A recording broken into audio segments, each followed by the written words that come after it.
और अब खबरें राजस्थान की। राजस्थान पुलिस ने एक बहुत बड़ा कारनामा कर दिखाया है। पुलिस टीम को दुबई में छिपे एक गैंगस्टर को गिरफ्तार करने में कामयाबी हासिल हुई है। गिरफ्तार किए गए गैंगस्टर का नाम आदित्य जैन उर्फ टोनी बताया जा रहा है। वो पिछले कई वर्षों से फरार चल रहा था और उसके खिलाफ जान से मारने की धमकी देने, जबरन वसूली करने समेत कई संगीन धाराओं में मुकदमे भी दर्ज हैं। राजस्थान पुलिस पिछले कई महीनों से आदित्य जैन की तलाश में थी, लेकिन विदेश भाग जाने के कारण पुलिस पकड़ नहीं पा रही थी। एडीजे क्राइम दिनेश एमएन के निर्देशन में पुलिस टीम ने ये कारनामा करके बड़ी उपलब्धि हासिल की है। हमारे संवाददाता सुनील यादव ने कार्रवाई को लेकर दिनेश एमएन से खास बातचीत की है। राजस्थान पुलिस की एजीटीएफ टीम ने बड़ा ऑपरेशन करते हुए दुबई में इंटरपोल की मदद से जो लॉरेंस गोदारा गैंग का सक्रिय सदस्य आदित्य जैन और टोनी जो बैठा था वहां पर, उसको दबोच कर जयपुर ले आया गया है। फिलहाल उससे पूछताछ की जा रही है। मामले के बारे में पूछते हैं एडीजी क्राइम दिनेश एमएन साहब से। सर, ये जो पूरा जो ऑपरेशन रहा है, जो सक्रिय जो गोदारा गैंग का, विष्णु गैंग का जो सदस्य था, उसको आपने इंटरपोल की मदद से दबोचा है। किस तरह की कार्रवाई रही है और किस तरह के खुलासे होने की संभावना है? नहीं, ये हमें करीब ये पता चला था कि ये आदित्य जैन डब्बा चलाने लग गया है और इसके बारे में हमने पता किया, इसकी डिटेल्स क्या है, पासपोर्ट निकाला इसका, प्लस जिन केसों में वांटेड है उनकी हमने स्टैंडिंग वारंट्स निकाली। उस बेसिस पे इंटरपोल से हमने रेड नोटिस निकलवाया और जब ये कौन से कंट्री में है, कौन सी लोकेशन में, जब हमें क्लैरिटी आई हमारी टीम द्वारा, तो उसके बाद हमने रेड नोटिस को दुबई भेजा गया। तो उसके बाद दुबई पुलिस ने हमारे नोटिस के आधार पर उसको डिटेन किया 25 फरवरी के आसपास। उसके बाद हमें सूचना दी एक टीम भेजने के लिए। तो उस बेसिस पे हमने 31 को हमारी टीम गई और उसको मतलब आज सुबह पकड़ के लाई है। और हमें उम्मीद है कि क्योंकि ये पूरा जो भी डब्बा चलाता है वो कंट्रोल रूम टाइप होता है, तो उसको सब जानकारी रहती है। तो हमें पूरे गैंग के बारे में खुलासा होने में भी, जो बाहर बैठे हैं उनके बारे में भी सूचना हमें उम्मीद है जल्दी अच्छी मिलेगी और उसके ऊपर हम अच्छी कार्रवाई करेंगे। डब्बा कॉलिंग के माध्यम से किस तरह की जो हेल्प है गैंगस्टर को वो की जा रही थी, अगर कुछ सूचनाएं मिली हो? नहीं, डब्बा कॉलिंग से क्या होता है, वो खुद को अपने आप को सेफ रखने के लिए वो डब्बा कॉलिंग करवाता है, जिसमें जो डब्बा कॉल करता है वो इजीली पकड़ में आ जाता है और वो जो भी करवा रहा है वो अपने आप को सेफ समझता है। लेकिन कोई बहुत दिन सेफ नहीं रह सकते, पुलिस अल्टीमेटली पहुंच ही जाती है। सर, कितने दिन से प्लान किया जा रहा था ऑपरेशन और कितने लोगों की टीम है आपके डिपार्टमेंट की वो इस ऑपरेशन में जो भूमिका निभाई है? नहीं, इसमें जो एक्चुअली जो हमारे जो एजीटीएफ के काम है उसमें हम हमारी खुद की टीम है, उसमें कुछ ऑफिसर्स हैं। इसके अलावा आप डिस्ट्रिक्ट पुलिस से हम लगातार टच में रहते हैं, वहाँ के डीएसटी, वहाँ के एसपी, आईजी, उनसे लगातार टच में रहते हैं। ये पूरा कोऑर्डिनेटेड एफर्ट होता है। इसमें भी करीब 3-4-5 महीने से हमारा ऑपरेशन चल रहा था, जिसमें चूरू एसपी, चूरू पुलिस है, प्लस कुछ अमन डिडवाना एसपी और जयपुर सिटी के पुलिस है, प्लस हमारी टीम है, ये सब लग रहे थे। तो इस पूरा एक सामूहिक एफर्ट है, टीम एफर्ट के नतीजा है, इसको हम रिजल्ट आ पाया है।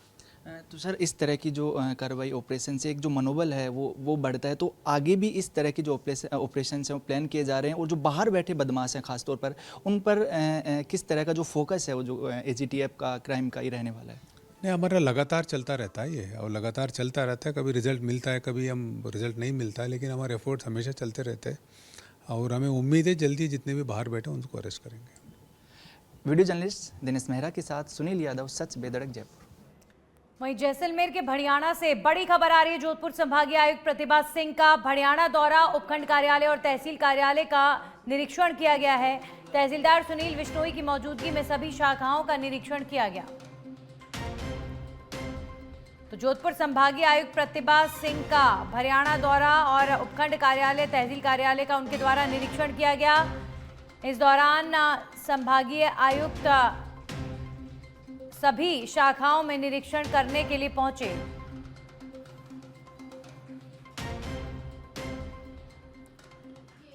वहीं जयपुर के शाहपुरा में पानी सप्लाई के लिए बिछाई गई राइजिंग पाइपलाइन में अवैध कनेक्शनों पर जलदाय विभाग ने बड़ी कार्रवाई की है।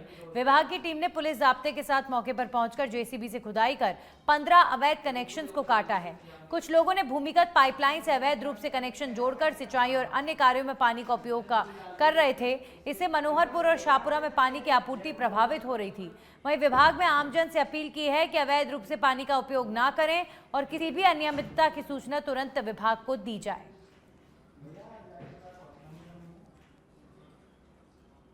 और जो शाहपुरा है यहीं से ट्यूबवेल जो नदी में बिशनगढ़ में हुई है, यहीं से सारा पानी इधर जा रहा है, जिसकी पाइपलाइन ये जो बिशनगढ़ नदी इससे होके जा रही है। शिकायत हुई थी कि कई लोगों ने यहाँ जो पाइपलाइन जारी है राइजिंग पाइपलाइन, उसमें अवैध कनेक्शन ले रखे हैं। उसके लिए हमने जब इसका निरीक्षण किया गया तो हमें करीबन 15 कनेक्शन ऐसे मिले और उनको काटने के लिए हमने जाब्ता के लिए लिखा था, तो आज हमको ये जाब्ता मिला है और इस पर कार्रवाई करते हुए। वहीं अब खबर उदयपुर से। डीएमएफटी मैनेजिंग कमेटी की बैठक आयोजित की गई। कलेक्टर नमित मेहता की अध्यक्षता में बैठक हुई है। डीएमएफटी के माध्यम से अब तक स्वीकृत कार्यों की प्रगति जानी गई। विभागवार स्वीकृत, प्रगतिरत और प्रारंभ कार्यों की समीक्षा, नए विकास प्रस्तावों को लेकर की गई चर्चा। कलेक्टर नमित मेहता की अध्यक्षता में बैठक हुई है।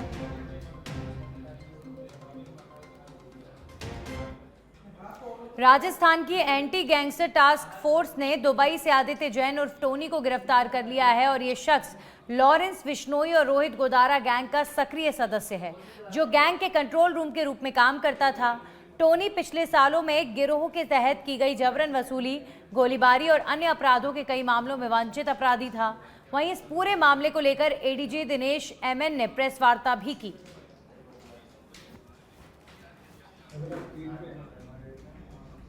करना प्लस रेड नोटिस निकलवाना सबका, क्योंकि इंडिया में तो सीधे जाके पकड़ के लाना है, बाहर में तो बहुत प्रोसीजर चलता है, तो वो हमारी पूरे नज़र में है और हमारा एक्शन जारी है। हमें उम्मीद है कि हम जल्दी सबको पकड़ लेंगे। Sir, he has a criminal record for petty crimes or serious crimes? You said he has a past criminal record. पहले वाला क्या था? आर्म्स एक्ट और 376 का है। सर, लॉरेंस गैंग जो है उसने देश के कई चर्चित लोगों को हाल फिलहाल में भी धमकी दी है, तो उससे भी इसका कोई कनेक्शन नहीं, ये जैसे रोहित गोदारा लॉरेंस गैंग का पार्ट माना जाता है, तो रोहित गोदारा गृहचारण के लिए काम करते हैं। वाइफ का भी हमारा केस में वांटेड नहीं है। सर, ये मोस्ट ऑफ द जितने भी पैसे बड़े होते हैं उनके गैंगस्टर ज़्यादातर दुबई में होते हैं। ये दुबई कोई खास मकसद से गया था या कुछ वहाँ जाने के पीछे का लॉजिक क्या है? नहीं, एक तो यहाँ जैसे जब भी जाते हैं यहाँ मतलब यहाँ की लॉ एनफोर्समेंट। वहीं जयपुर बम ब्लास्ट के दौरान मिले जिंदा बम मामले में फैसला। जयपुर बम ब्लास्ट की विशेष अदालत सुना रही है फैसला। जज रमेश कुमार जोशी खुली अदालत में फैसला सुना रहे हैं। विशेष लोक अभियोजक श्रवण कुमार और सागर तिवारी ने सरकार की ओर से पैरवी की है। अभियोजन ने मामले में कराए 112 गवाहों के बयान, आरोपियों के खिलाफ पेश किए गए 1200 से ज्यादा दस्तावेज। वहीं आरोपियों की ओर से मिनहाजुल हक और अकरम खिलजी ने पैरवी की है। आरोपियों को लाया गया कोर्ट रूम।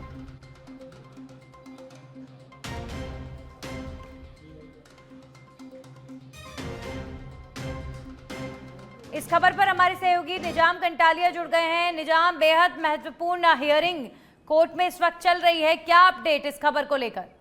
बिल्कुल, देखिए कि मई 2008 का गए हैं तो बम ब्लास्ट के मामले में जो नौवा केस था, 8 केस में फैसला 2019 में ही आ चुके। जो नौवा केस था जिसमें कि हनुमान मंदिर के पास में जो जिंदा बम मिला था, उस मामले के चारों आरोपियों को कोर्ट में लाया जा चुका है। चूंकि 2 आरोपी जेल में थे तो उनको जेल के थ्रू लाया गया।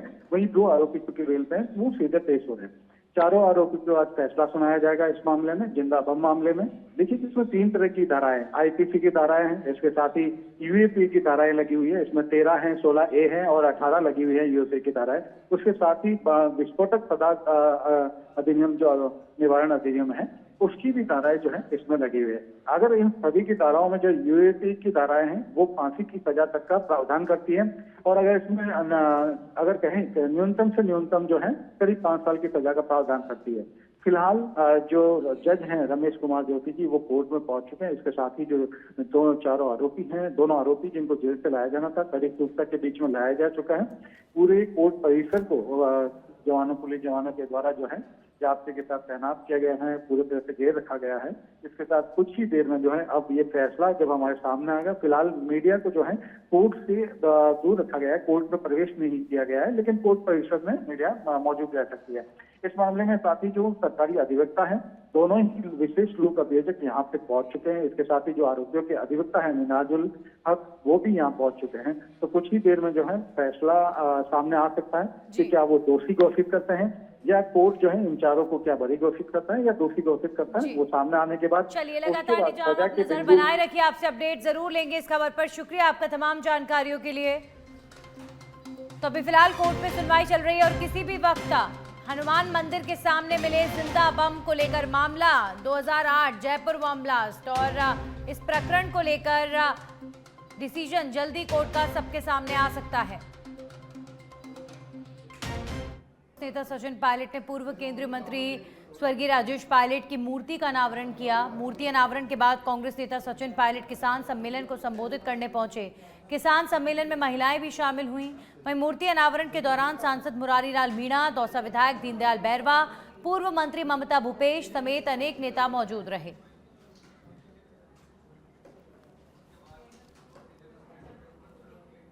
वहीं जयपुर के चोमू से खबर आ रही है। शिक्षा मंत्री मदन दिलावर का चोमू दौरा और चोमू पहुंचने पर मंत्री दिलावर का भव्य स्वागत किया गया। माधव विद्यापीठ स्कूल के उद्घाटन समारोह में शिरकत करने पहुंचे शिक्षा मंत्री और इस दौरान उन्होंने कहा कि सरकार शिक्षा के क्षेत्र में नवाचार करने जा रही है। सरकारी और निजी विद्यालय के बच्चों का ड्रेस कोड एक ही लागू किया जाएगा, जिससे बच्चों को निजी और सरकारी स्कूलों का कोई फील नहीं होगा। पार्लियामेंट बोर्ड सदस्य डॉक्टर सुधा यादव ने भी संबोधित किया और कहा कि देश को स्वच्छ बनाने में प्रधानमंत्री नरेंद्र मोदी जी का बहुत बड़ा योगदान है।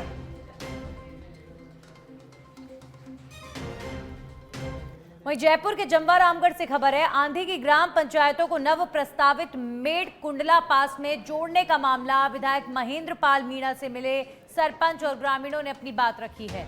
जमवा रामगढ़ और आंधी पंचायत समिति की ग्राम पंचायतों को यथावत रखने की मांग, धौला और गठवाड़ी ग्राम पंचायत को नई पंचायत समिति बनाने की मांग की जा रही है।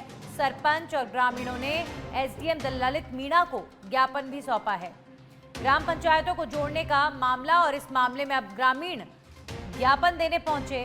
विधायक से मिलकर सरपंच और ग्रामीणों ने अपनी मांगे भी रखी।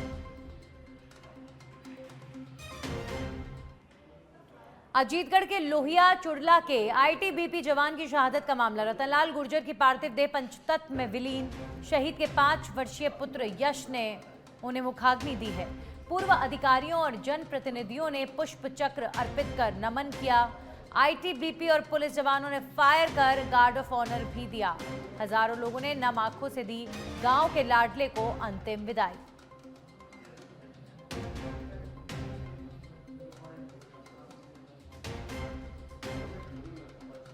वहीं जोधपुर के ओसिया से खबर आ रही है। कार के ओवरटेक करने के दौरान विवाद उपज गया और इस दौरान दलित पीड़ित परिवार और समाज के लोग मथानिया थाने पहुंच गए। पीड़ित परिवार के साथ समाज के लोग प्रदर्शन कर रहे हैं। आरोपियों की गिरफ्तारी नहीं होने तक धरने पर बैठे रहने की भी चेतावनी दी गई है। पुलिस ने मामला दर्ज कर आरोपियों की तलाश शुरू कर दी है।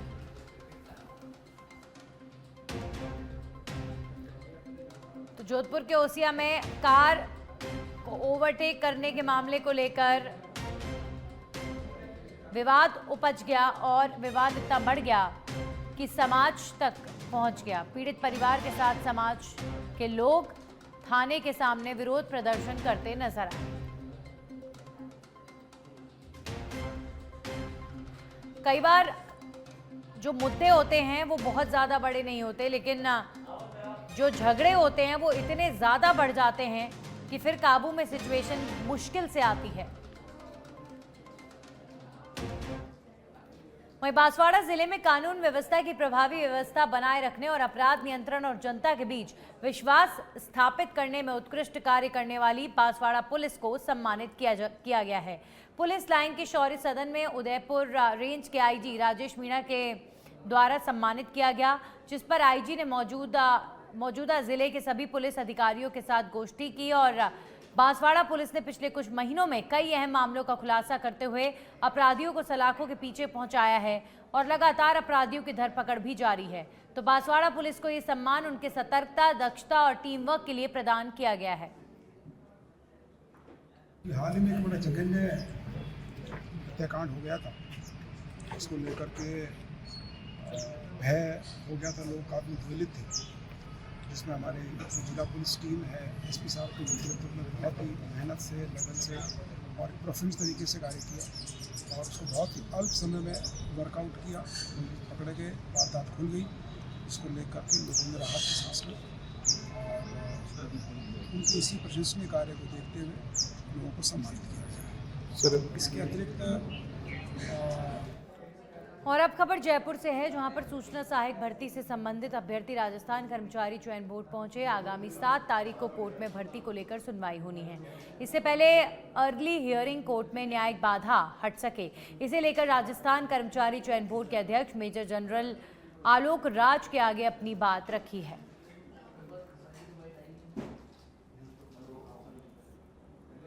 हम सूचना सहायक अभ्यर्थी हैं जो पिछले 3 बार से यहाँ पे आए हैं। अब चौथी बार कर्मचारी चयन बोर्ड आलोक राज जी से निवेदन करने आए हैं कि सर हमारी भर्ती काफ़ी पिछले 6 महीने से कोर्ट में लंबित है और मात्र 6 महीने में एक बार ही 17 जनवरी को सुनवाई की गई थी। तब भी हमने आलोक राज जी से निवेदन किया था 15 जनवरी को सभी साथियों ने आकर कि हमारे केस की अर्ली मेंस नहीं करवाइए ताकि हमारी भर्ती की सुनवाई हो सके। तो इन्होंने किया, उसके लिए इनको बहुत बहुत धन्यवाद। लेकिन अब ये भर्ती बहुत लंबी हो चुकी है, तो अब हमारा 7 अप्रैल को केस लिस्टेड है। तो हम सभी साथियों की एक ही मांग है कि ये जो 7 अप्रैल है इसको केस की अर्ली मेंस नहीं करवाए ताकि ये हमारी भर्ती को पूर्ण हो सके। देखो ऐसा है, ये सूचना सहायक भर्ती एक ऐसी भर्ती जो बहुत लंबे समय से चल रही है और कोर्ट के कारण से भर्ती अभी भी पूरी नहीं हो पा रही है। कोर्ट में भर्ती लंबित है, कोर्ट में न्यायिक बाधा भर्ती में लगी हुई है, लेकिन कर्मचारी चयन बोर्ड और सरकार इस पे पूरा ध्यान नहीं दे पा रहे हैं। इसके चलते कोर्ट में पिछले लंबे समय से ना सुनवाई हो पा रही है, ना केस लिस्टेड हो रहा है। अब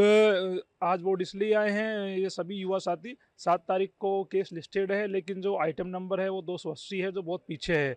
तो 280 आइटम नंबर का मतलब ये है कि 7 तारीख को।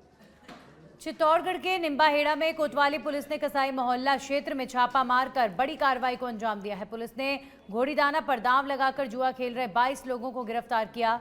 मौके से कुल 65,720 रुपए की जुआ राशि और 6 घोड़ीदाना भी जब्त किए गए हैं।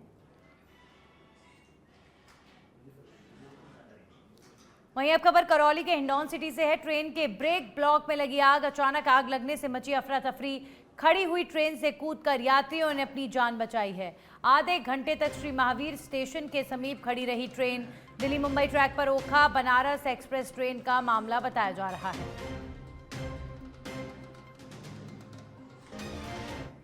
वहीं जैसलमेर के मोहनगढ़ में आगामी रामनवमी के पावन अवसर पर भव्य वाहन रैली का आयोजन किया गया।